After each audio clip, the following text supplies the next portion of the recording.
এদেশের সাধারণ মানুষ এক ধারার উপর আমল করে আসছে, সেখানে এসে ভিন্ন একটা সুন্নাহ নিয়ে আসলেন এবং আগেরটা জাল, আগেরটা বাতিল, আগেরটা নামাজ হচ্ছে না, মানুষের তৈরি, এগুলো যখন বলেন তখন এগুলো সাধারণ মানুষের ভিতর ফিতনা এবং ফাসাদ তৈরি করে। আসসালামু আলাইকুম ওয়া রাহমাতুল্লাহ। আপনারা তো জানেন বাংলাদেশ জাতীয় মসজিদ বাইতুল মোকাররমের ইমাম মুফতি আব্দুল মালেক সাহেব জানাজা পড়াইছিলেন মরহুমা বেগম খালেদা জিয়ার জানাজা। এই জানাজার নামাজটা নিয়ে যেভাবে বামপন্থীরা কটূক্তি করতেছেন জানাজার নামাজ নিয়ে, আজকে তাদের জন্য এই ভিডিওটি। মুফতি রেজাউল করিম আবরার সাহেবের কথাগুলো আপনারা শুনুন মনোযোগ সহকারে, শুরু থেকে শেষ পর্যন্ত শুনে যান। আশা করি ভিডিওটি শেয়ার করবেন। বিসমিল্লাহির রহমানির রহিম।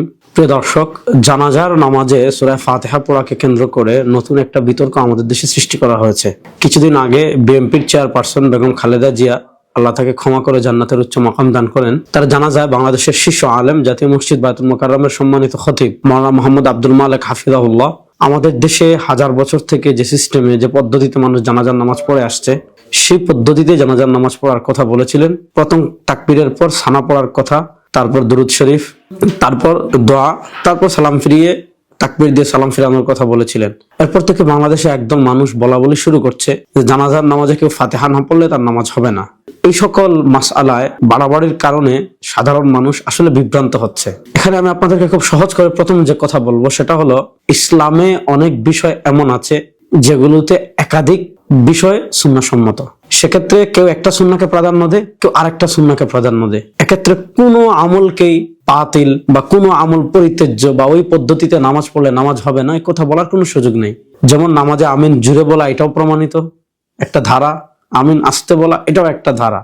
এখানে আপনি আপনার ধারাকে প্রাধান্য দিতে পারেন দলিলের আলোকে, কিন্তু আপনি আমিন আস্তে বলছেন, এজন্য কেউ আমিন জুড়ে বললে তার নামাজ হবে না, অথবা আমিন আপনি জুড়ে বলছেন, যারা আস্তে বলছে তাদের নামাজ হবে না, এগুলা জাস্ট বাড়াবাড়ি। ঠিক তেমনি ভাবে হাত বাঁধা নিয়ে বিতর্ক আছে। আমরা নাভির নিচে হাত বাঁধাকে দলিলের আলোকে প্রাধান্য দিই, কেউ কেউ নাভির উপরে, ইদানিং কেউ কেউ বুকের উপর হাত বাঁধাকে প্রাধান্য দেন। কিন্তু এটাকে কেন্দ্র করে আপনি যদি আমরা বলি তাদের নামাজ হচ্ছে না, তারা যদি বলে আমাদের নামাজ হচ্ছে না, এগুলা জাস্ট শুধুই বাড়াবাড়ি, আর কিছু না। তো জানাজার নামাজে সূরা ফাতিহা না পড়া, এটা সাহাবায়ে কেরাম, অসংখ্য সাহাবায়ে কেরামের আমল দ্বারা প্রমাণিত। কেউ যদি এই পদ্ধতিতে জানাজার নামাজ পড়ে তার নামাজ অবশ্যই হয়ে যাবে। আবার কেউ যদি ফাতিহাও পড়ে তার নামাজ হবে না, এই কথা আমরা জীবনে বলি না। কিন্তু আমাদের দেশে ইসলামের এ সকল শাখাগত মাসআলায় বিভক্তি এবং প্রান্তিকতা এবং সাধারণ মানুষের ভিতর ফিতনা সৃষ্টি করে কখন?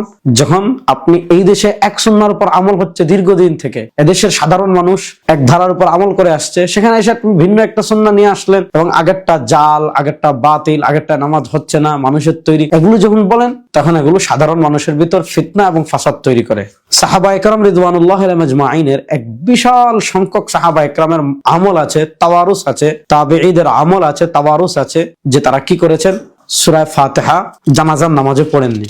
যেমন আমি আপনাদেরকে সামনে কয়েকটা দলিল উপস্থাপন করি। মুসান্নাফ ইবনে আবি শায়বা, ইমাম আবু বকর ইবনে আবি শায়বা রাহিমাহুল্লাহর মুসান্নাফ 11494 নম্বর পৃষ্ঠায় বিশুদ্ধ সনদে হযরত আলী রাদিয়াল্লাহু তাআলা আনহুর আমল বর্ণনা করা হয়েছে।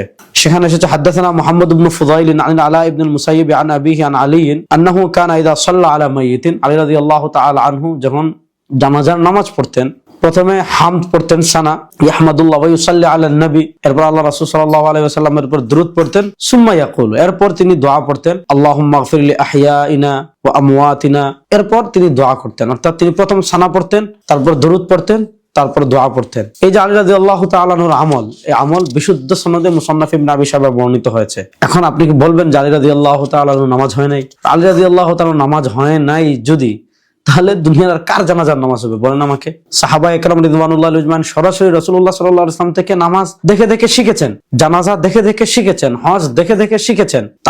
তাদেরই নামাজ যদি না হতো, 1400 বছর পর আপনি কোথা থেকে নামাজ পেয়েছেন? আপনার নামাজ কেমনে হবে? এবার আসেন হযরত আব্দুল্লাহ ইবনে ওমর রাদিয়াল্লাহু তাআলা আনহু, তার আমল ও মুসান্নাফ ইবনে আবি শায়বার 11522 নম্বর বর্ণনায় বিশুদ্ধ সনদে এসেছে।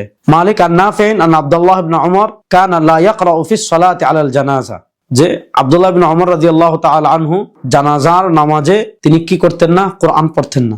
অর্থাৎ তিনি জানাজার নামাজ কোরআন পড়তেন না। তাহলে সূরা ফাতিহা না পড়লে যদি জানাজার নামাজ না হয়, তাহলে এই যে এই হাদিসের আসার সনদ বিশুদ্ধ, আপনি কি বলবেন যে আব্দুল্লাহ ইবনে ওমর রাদিয়াল্লাহু তাআলা আনহু তারও জানাজা হয় নাই?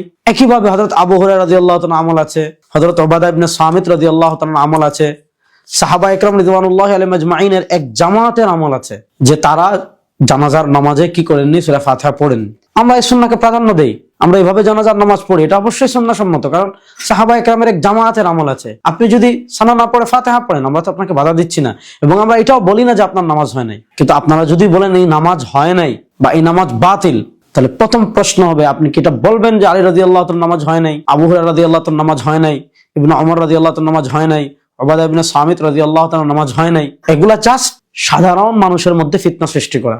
এজন্য আমি সকলকে অনুরোধ করব, বিশেষ করে যে এই শাখাগত মাসালায় ইবতালুস সুন্নাহ বিস সুন্নাহ, কোন এলাকায় যদি একটা সুন্নাহ প্রচলন থাকে, সেখানে এক সুন্নাহকে বাতিল করে আরেকটা সুন্নাহ প্রতিষ্ঠা যদি আপনি করতে চান, তাহলে এগুলো সাধারণ মানুষের মধ্যে ইসলাম সম্পর্কে নেগেটিভ মেসেজ যায়, এবং ইসলামের ব্যাপারে মানুষ খারাপ ধারণা পোষণ করে যে আপনি আপনার ওইটা আমল করেন, ফাতিহা পড়ার দলিল দেন। আমি না করছি না আপনাকে, কিন্তু দয়া করে কেউ যদি সানা পড়ে ফাতিহা না পড়ে, তার নামাজ হয় নাই, তার জানাজার নামাজ বাতিল, এ সকল ফতোয়াবাজি করে সমাজে বিভ্রান্তি তৈরি করবেন না। আর যদি মনে করেন যে আসলেই হচ্ছে না, তাহলে আসেন মুজাকারায় আসেন, মুজাকারা করতে চাইলে মুজাকারায় আসেন, মুনাজারা করতে চাইলে মুনাজারায় আসেন, বিতর্ক করতে চাইলে বিতর্কে আসেন।